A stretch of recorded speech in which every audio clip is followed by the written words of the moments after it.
தமிழக பாஜகவோட முன்னாள் தலைவரும் முன்னாள் ஐபிஎஸ் அதிகாரியுமான அண்ணாமலை பாஜகவிலிருந்து விலகிறதுல குழப்பம் நீடிக்கிறது.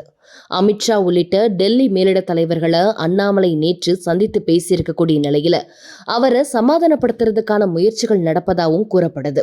இருந்தாலும் அண்ணாமலை திட்டவட்டமா அதை மறுத்து விட்டதாகவும் அவரு பாஜகவிடமிருந்து விலகிறதுல தெளிவா இருக்கிறதாகவும் அரசியல் வட்டாரங்கள் கருத்துக்களை தெரிவிச்சிட்டு வராங்க. கடந்த சில நாட்களாகவே இதுக்காகவே அண்ணாமலை டெல்லியிலேயே முகாமிட்டிருக்கிறாரு. நேற்று செவ்வாய்க்கிழமை மத்திய உள்துறை அமைச்சர் அமித்ஷா, பாஜக தலைவர் நிதின் நபீன் மற்றும் அமைப்பாளர் PL சந்தோஷ் உள்ளிட்ட டெல்லி மேலிட தலைவர்கள் எல்லாம் அண்ணாமலை தனித்தனியா சந்திச்சு பேசினாரு. தமிழக பாஜகவோட செயல்பாடுகள் அப்புறம் தேர்தல் தோல்வி குறித்து தன்னுடைய அடுக்கடுக்கான புகார்களையும் அவர் தெரிவிச்சதா சொல்லப்படுது. இதையடுத்து அண்ணாமலை மேலிட தலைவர்கள் கிட்ட முக்கியமா 2 விஷயங்களை முன்வைத்திருக்கிறதாகவும் டெல்லி வட்டாரம் தகவல்களா தெரிவிக்குது. முதல்ல நடந்த தேர்தல் தோல்விக்கான காரணம், சமீபத்தில் நடந்த தமிழக சட்டமன்ற தேர்தலில் பாஜக வெறும் ஒரு இடத்துல மட்டுமே வெற்றி பெற்றது. இந்த மோசமான தோல்விக்கு அதிமுக கூட வச்ச கூட்டணி தான் அப்படின்னும் அவரு வாதிட்டு இருக்கிறாரு. தமிழகத்துல பாஜக தனித்து நின்று தான் தன்னுடைய பலத்தை நிரூபிக்கணும் அப்படின்னும் அண்ணாமலை ஆரம்பத்திலிருந்தே சொல்லிட்டு வந்தார்.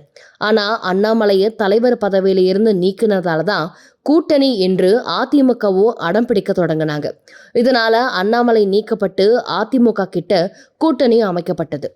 அதுக்கப்புறம் தமிழக பாஜக மற்றும் அதிமுகவை சேர்ந்த சில முக்கிய தலைவர்களோட செயல்பாடுகள் தனக்கு பெரும் அதிருப்தி ஏற்படுத்தியதா அண்ணாமலை ஓப்பனா பேசியிருக்கிறதாகவும் சொல்லப்படுது. இதையெல்லாம் டெல்லியில அவர் சொன்னதாகவும் தான் அடிப்படை உறுப்பினர் உள்ளிட்ட அனைத்து பொறுப்புகள்ல இருந்தும் விலகுவதாகவும் அவர் தன்னுடைய ராஜினாமா கடிதத்தை கொடுத்திருப்பதாகவும் தகவல்கள் வெளிவந்திருக்கு. இதையடுத்து தமிழக பாஜக தலைவர் நயினார் நாகேந்திரனை உடனடியா டெல்லிக்கு வருமாறு பாஜக தலைமை அவருக்கு சம்மன் அனுப்பியிருக்குதாம். அண்ணாமலை பாஜகவில் தனக்கான எதிர்காலம் இருப்பதா கருதல அப்படின்னு அவருக்கு நெருக்கமான வட்டாரங்கள் சொல்லப்படுது. இதன் காரணமாக தான் டெல்லி மேலிடம் அவருக்கு வழங்க முன்வந்த ராஜ்யசபா MP பதவியை அவர் மறுத்து விட்டதாகவும் நம்பத்தகுந்த வட்டாரங்கள் இப்போ சொல்றாங்க. இருந்தாலும் நேற்றைய கூட்டத்தில் அண்ணாமலையோட ராஜினாமா குறித்து எந்த விவாதமும் நடைபெறல அப்படின்னும் இன்னும் முறைப்படி அவருடைய கடிதத்தை ஏற்றுக்கொள்ளல அப்படின்னும் சொல்லப்படுது. இருந்தாலும் அண்ணாமலையோ புதிய அரசியல் கட்சி தொடங்குறதுலையும் பாஜக கிட்ட இருந்து விலகிறதுலையும் முடிவா இருக்கிறதாகவும் அதுக்கான வேலைகள்ல அவர் ஏற்கனவே இறங்கி விட்டதாகவும் தகவல்கள் வெளிவந்து கொண்டிருக்குது.